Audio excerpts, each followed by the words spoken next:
त्यांचा पराभव झालेला आहे। एकीकडे असं म्हटलं गेलं त्यांचा मत पराभव झालेला आहे। एका मताने 20 लाख मतदारांचा हा एक मतदारसंघ लोकसभेचा असतो आणि आता एका मताने ते पुढे आहेत कीर्तिकर असं कळतंय।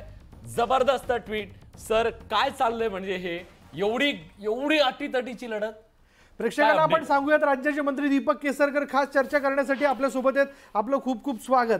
बघा, आतापर्यंतच्या बहुतांशी निवडणुका आपण बघितलेल्या असतील, एका मतावरनं देखील उमेदवाराचा पराजय झाल्याचं आपण बघितलंय। या लढतीकडे आपण कसं बघताय?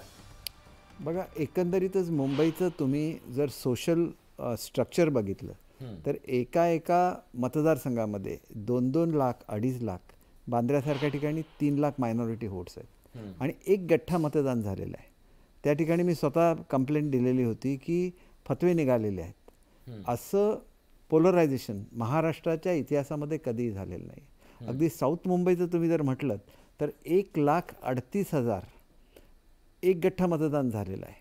म्हणजे यामिनीताई ज्या मतदारसंघातून भायखळ्यातून निवडून आलेले आहेत त्याच ठिकाणी त्यांना 45,000चं डेफिसिट आहे। याच्यामुळे मग ही मतं काय उद्धव साहेबांची मतं आहेत का?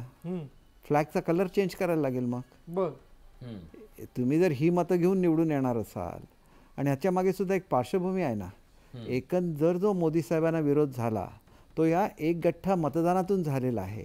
आणि पाकिस्तानचे 2 मंत्री समाजाला आव्हान करतात पाकिस्तानमध्ये बसून की तुम्ही मोदींना पराभूत करा। याचं रेकॉर्डिंग आमच्याकडे आहे। मग तुम्ही बघा, त्यांचं ऐकून केलं असेल किंवा केलं कुठल्या ह्याने केलं, परंतु एक गठ्ठा मतदान केलं आणि जे मतदान करणार नाहीत त्यांना बहिष्कृत करण्याच्या धमक्यासुद्धा देण्यात आल्या। म्हणजे मोदी साहेबांना पराभूत करण्याचा एक मोठा डाव होता जो नियतीने हाणून पाडला। म्हणजे मोदी साहेब कधी मागे जाऊ शकतात का एका काउंटिंगमध्ये? अशक्य आहे। एक गठ्ठा मतदान झाल्याशिवाय हे शक्यच नसतं। आणि एक गठ्ठा म्हणजे असं आहे की मी ज्या शहरामध्ये राहतो, जिथं मला 70% 60% मतदान मिळतं, तिथं एकूण एक मायनॉरिटीचं व्होट एकही दुसऱ्याला मिळालं नाही। सगळ्याच्या सगळी म्हणजे त्या बूथवर पूर्णच्या पूर्ण